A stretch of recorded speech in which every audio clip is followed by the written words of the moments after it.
again, I want to wish everyone hopefully they're having a wonderful conference, and it really is such an honor to be back, even if it's only virtually this time. Um, but last year, for those who were there, you heard me talk about the 21 secrets to top converting websites. And obviously, one of the websites they talked a lot about was Amazon.com, and how they've approached becoming so successful with all their real-time analytics and their optimization, how they've leveraged, social commerce by having reviews and letting other people add in content and pictures and videos. This time I'm going to take a slightly different approach, and I'm going to invite you, as Steve Jobs might have asked you, to think differently.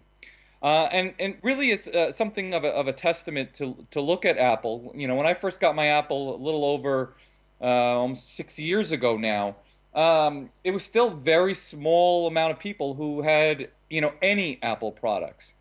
But I'll ask everybody in the audience. Right now I can't see you because I'm doing through Skype. But look around you.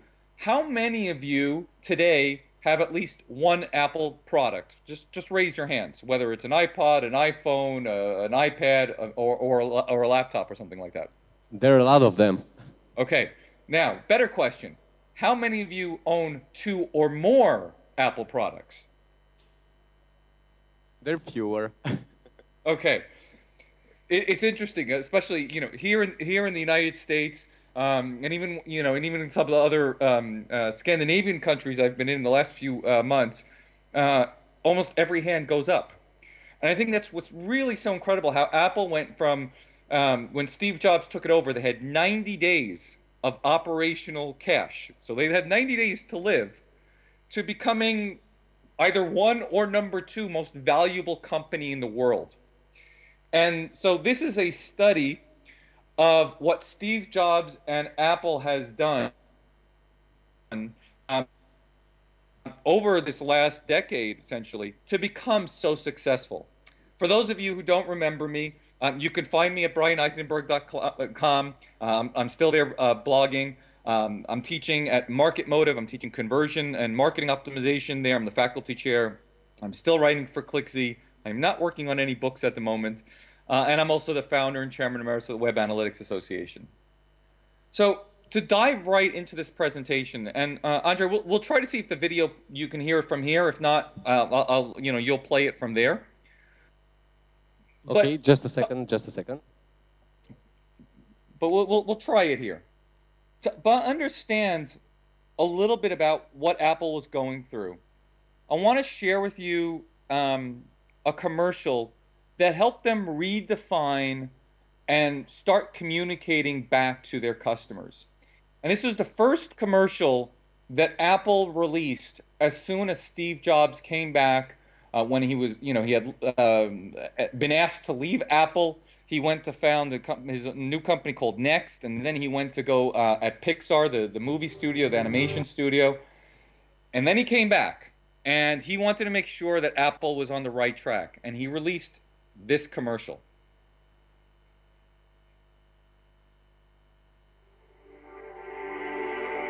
Here's to the crazy ones, the misfits, the rebels, the troublemakers, the round pegs in the square holes, the ones who see things differently. They're not fond of rules, and they have no respect for the status quo. You can quote them, disagree with them, glorify or vilify them. About the only thing you can't do is ignore them, because they change things. They push the human race forward. Some may see them as the crazy ones. We see genius. Because the people who are crazy enough to think they can change the world are the ones who do.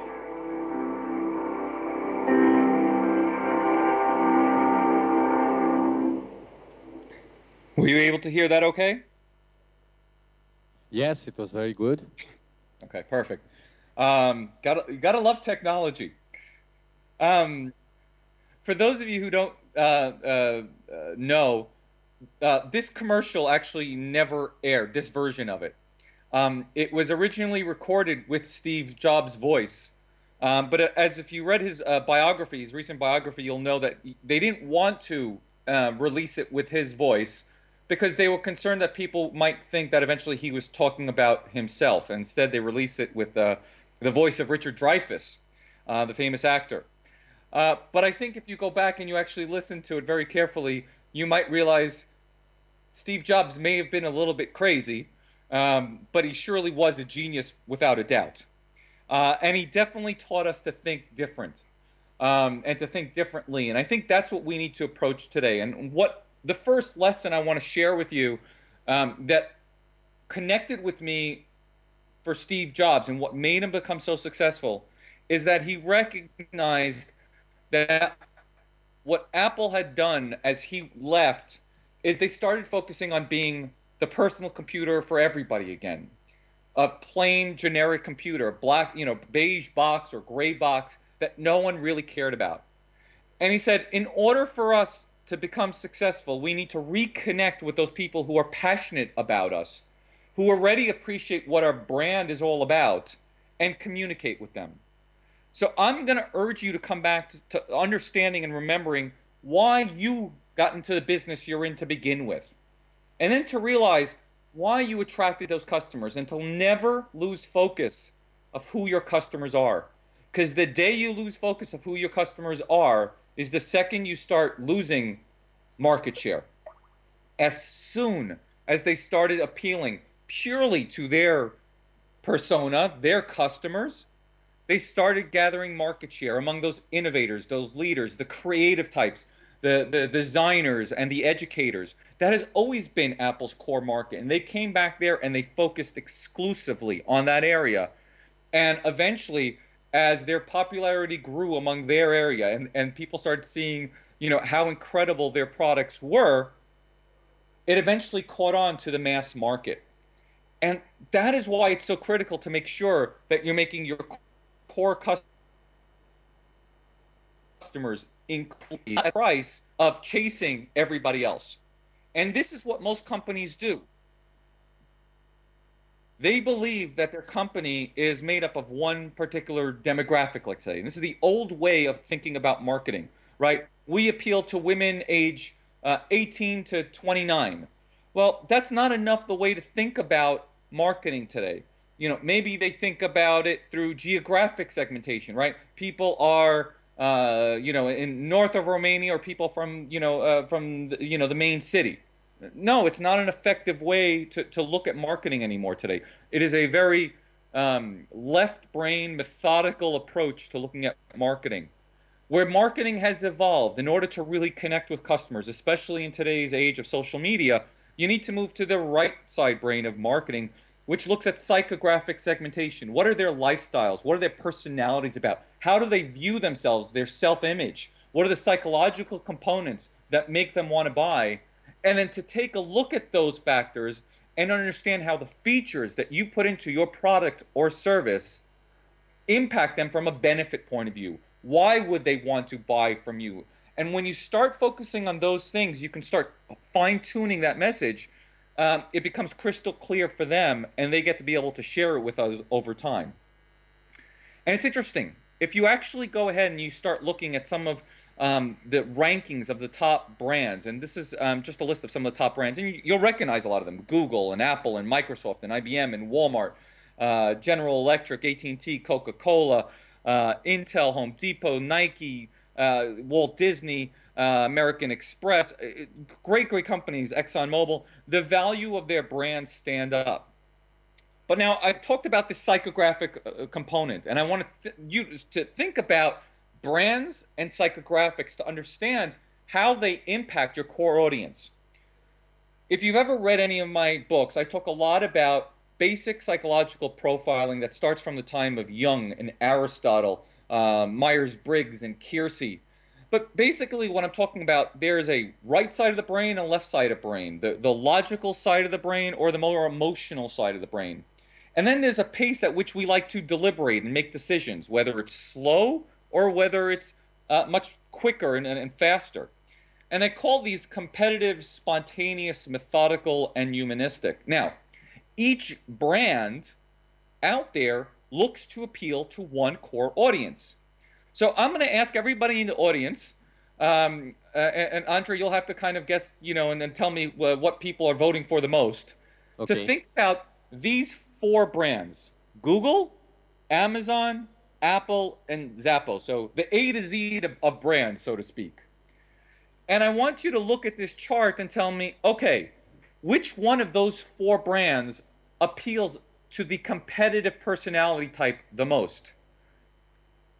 Is it Apple? Is it Google? Is it Amazon? Is it Zappos? Which one is the most competitive brand? Care credeți că e cel mai competitiv brand? Google? It's Google. Is it Google, Brian? So, I'll give you another hint because it's not. Okay. Competitive brands are people who are, they like to be at the top of their game, always offering the best, offering the most. Apple. No, they don't offer the most. No. So, It is Two left. Amazon. Amazon. Amazon is about the best price, the most selection, getting it to you the quickest. They're always at the top of their game, right? That's competitive, right? Okay. Who is the methodical brand? Slow, deliberate. Every decision is calculated.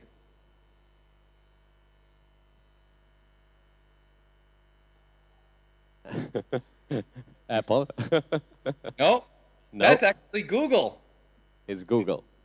right? Everything from the algorithm to, how they are involved in metrics, so highly, and how they're involved in everything, testing, stuff like that. Very, very methodical brand. They don't move very quickly. It's just Brian, their- I personally vote Apple for humanistic.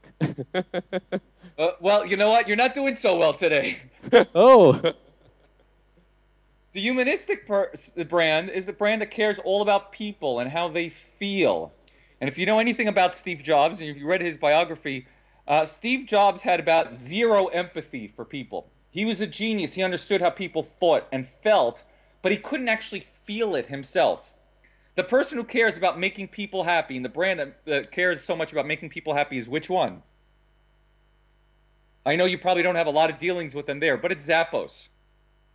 Right? They are the ultimate in customer service. In fact, look at their tagline. It says, "Powered by service." That is a humanistic quality.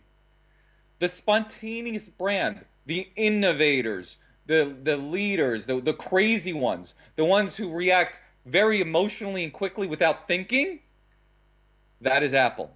And that is the people that they've appealed to at best, and they've done a wonderful job at appealing to them. Now, what's interesting is Amazon acquired Zappos so they can span more of a gamut and appeal to a broader audience, because people who are all into that competitive Amazon nature don't love the fact that you can't necessarily get touchy-feely with their wonderful customer service.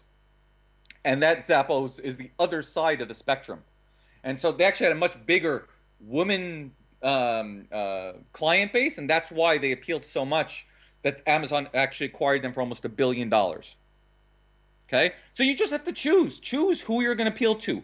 Don't try to appeal to everyone. It can't work. Okay?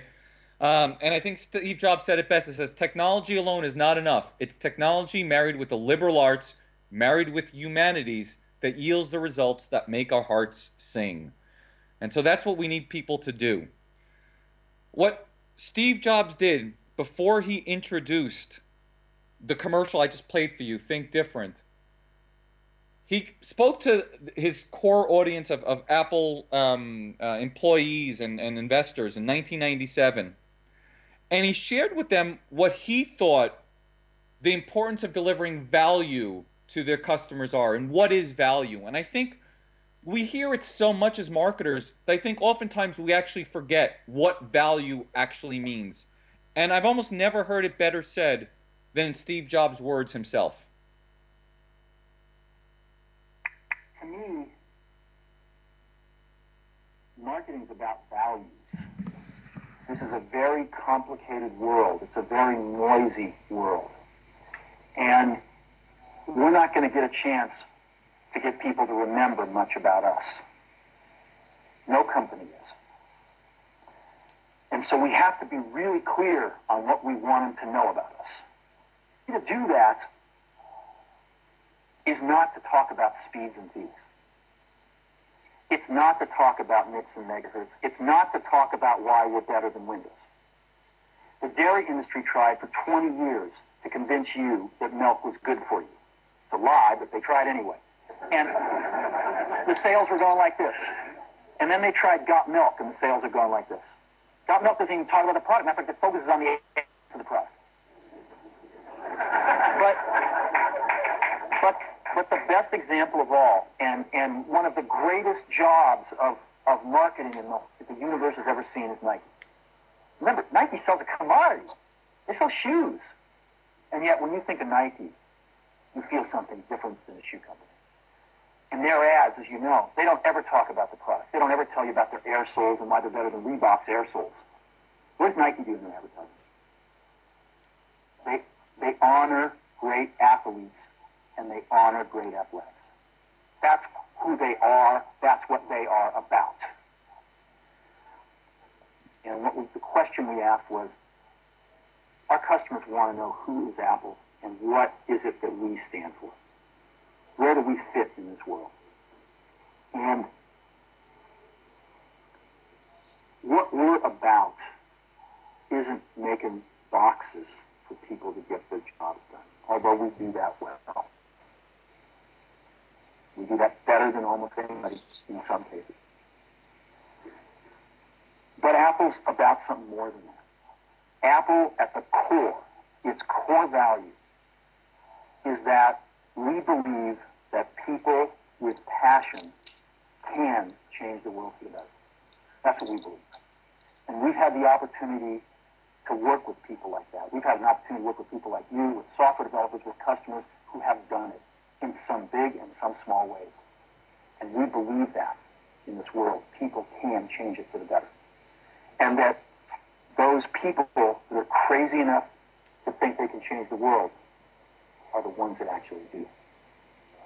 And so it is to get back to that core value. A lot of things have changed. The market's a totally different place than it was a decade ago.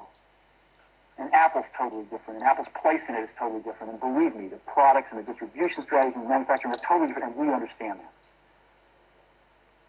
But values and core values, those things shouldn't change. The things that Apple believed in at its core are the same things that Apple really stands for today.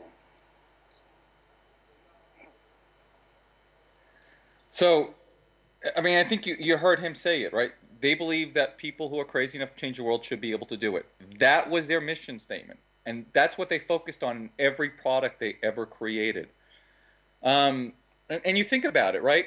You know, whether it's the iPod, which they came out with in 2001, to the iPhone, to the iPad, to whatever they're working on next, the rumors are some kind of a television, right? It's not that Steve Jobs was a great inventor. He didn't have to come up with the original computer. He didn't have to come up with the world's first MP3 player. He didn't have to come up with the smartphone. It wasn't the first tablet PC. But what he said was, we're going to just make it better. He's going to take it and tweak it and innovate it until it's perfect. One of the things that I found so fascinating about Apple is even, you know, their retail stores. In Apple's retail stores, they sell almost 100 times more than the next best-selling store does per square foot. They sell on average of almost $4,000, I think it is, per square foot, and the next store sells close to $40. Just absolutely amazing numbers that they're doing, and it's because they re-envisioned prototyping till the extreme until they got everything that they knew they wanted to make sure the experience was absolutely seamless. And it's investing in that, and investing in making those experiences better, that got their core audience so excited about their product that they showed it to everybody. I mean, I think it's hard for anybody today to imagine what it would be like, you know, when they first got their original iPod, or when they opened up their iPhone. I mean, at the time, nobody was going to spend close to $500 on a smartphone. Okay, and I'm sure in Romania it's probably even more expensive. But people were doing it. Why? Because they created so much of a better product than anything else out there today.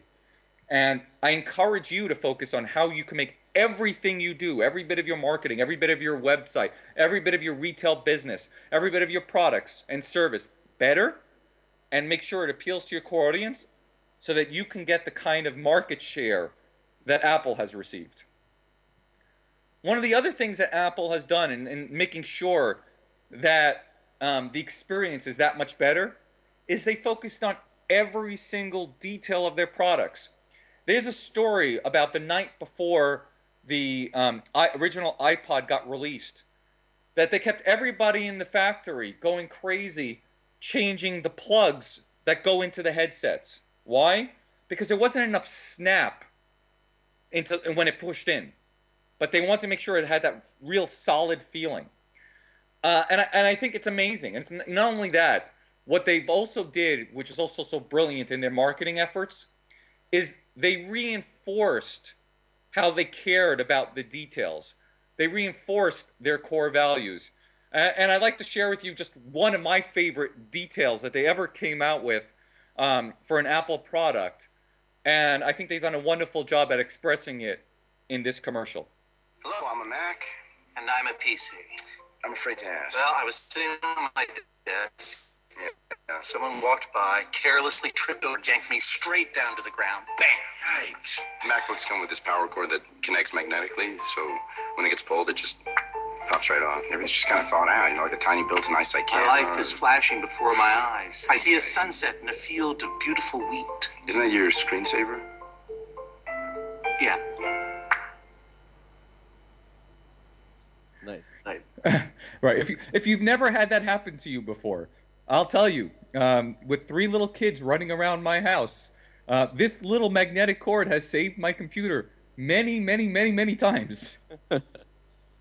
Right? But it's that attention to detail that matters. How many of you are doing that with your emails, with every single pixel that's on your website, that's in every single banner ad, in every single text ad? Think about how every detail matters. Your packaging. Everything matters in the experience. You can't take anything for granted. And the more you focus on that, the better you're going to be at building a very powerful brand. Now, I mentioned earlier how crazy they were about making sure there was enough, clicking sounds when people plugged in their headphones. But how many of you remember when the first iPod came out, and I think the price tag was $399, and not a lot of people could afford it. There were a lot of other MP3 players out there in the Rio and tons of them. But what you'd see happening, especially in public transportation, is everybody using these white headphones. Now, do you know why Apple came out with the white headphones? Yes, they're beautiful and they match the iPod. But everybody else in the world was using black headphones. Why did they choose white? Mostly because it helped brand, right, that people were using their product. And in fact, people were going and buying white headphones to plug into their old MP3 players just so it looked like they had an Apple product. And by using that, right, they were able to let people help themselves, showing off how much they loved their product by seeing that white headphone. And again, they leveraged that in their commercials for months and months and months. But think about it. How many of you have an iPhone, right? And you take it out of your pocket, excuse me, and people see it and they see how beautiful it is, right? Or you've taken a picture with it and just people are amazed with the experience. And they've done everything in order so that you as their customer can help share that with others. And that's how you get viral growth, right? By being able to establish those little things that help your customers market your own business for you.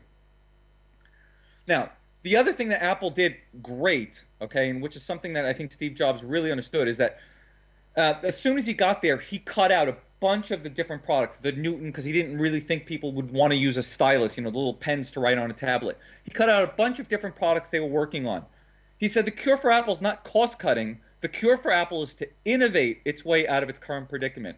And so in-house, They come up with tons of different products and they test it internally and how people feel with them and how they look with them. And again, they prototype things. And only once they think they've got a winner do they try to roll it out. And when you think back to the original iMac, when they decided that they want to start doing, light blue translucent computers, when every other computer in the world was beige and with a handle on top, that would make a difference. But again, it gained them so much popularity. By the time the iPod came out, they had such a solid customer base that it grew tremendously. And so what I'm going to encourage you to do is to make lots of small bets. Test continuously. And when you find something that works, keep doing it over and over and over again and elaborate on it. Because again, that is what will make you successful. One other secret to this, in order to make this work, is Steve Jobs, one of his brilliant things was that he was a master storyteller. And I encourage you that if you're going to use metrics to guide you, and it's an important part of today's marketing, obviously, is to use metrics. And I'm the founder of the Web Analytics Association, so I love metrics. But the fact is that metrics coupled without the story and narrative of your brand will never work. I was lucky enough a couple of months ago, I ran across a great video, which I can't share because the language is not necessarily for prime time. Every other word is not very pleasant, but I encourage you to go to YouTube later and look for the founders of South Park. And they talked about how do you tell a story. And what they said is whenever you see a boring story, you'll find it done as a structure of this, then that. This happened, then that happened, then this happened, then that happened. And it's just a boring story. It's just, right, one scene after another. But if you write stories in the format of therefore and but, now you've engaged your audience. So when you need to go to your boss and tell them, we wanted to get more people to our particular product. Therefore, we ran a huge hero shot on our homepage of our core product. But only 400 people clicked on that image. The question is that image engaging enough? Is it in a good spot? Is the message with it working effectively? We need to test this out. And when you start telling your analytics as a story, you start getting a lot more people to understand it and care about it because you're not presenting it in a boring format. So become a master of storytelling. It'll also make you much more successful. One other key lesson from Apple. How many of you have purchased an Apple product, let's say, in the last 3 months?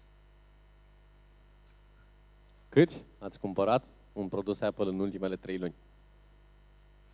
1, 2, 1, 2, 3, 4. Okay, a handful of you. And I'm asking those people specifically because I remember the first iPod Nano that I had received as a gift for speaking at a conference, and getting it and opening it up and taking it out of its package and how beautiful it was put in there. And just every detail about the packaging was just an amazing thing. And yes, that was great details and definitely, they understand packaging and how beautiful and crisp it was. But there was something about it that stood out for me more than anything else in the world, which is the second I took it out of that package, I was actually able to turn it on and use it. And think about this. Any other consumer electronic product that you buy out there, what's the first thing you need to do when you buy it? You have to take it home and what? Plug it in and charge it for 8 hours. But Apple understood you're buying a new toy. So how can I give you something that you can use immediately and feel good about right away? Because it's that first second, that instant love affair that you get with the product that matters so much. And so I encourage you to think about how you can use instant gratification for your online businesses. If you're in, online retail, what are you doing on your thank you page that can help them out? Maybe you can offer something that gives them, some videos about how to use their product. Maybe you can offer, a coupon for coffee somewhere. I don't know. But these are things that you should be thinking about. If you're a lead generation site, one thing that we've seen from studies here is that leads that get responded to within the first hour are the most effective. In fact, when you wait longer than an hour to respond to a lead, it loses its effectiveness by 6 times. So people are becoming more critical of having instant gratification, and when you don't give it to them, you actually lose out. So make sure you pay to how you're gratifying your customers instantly.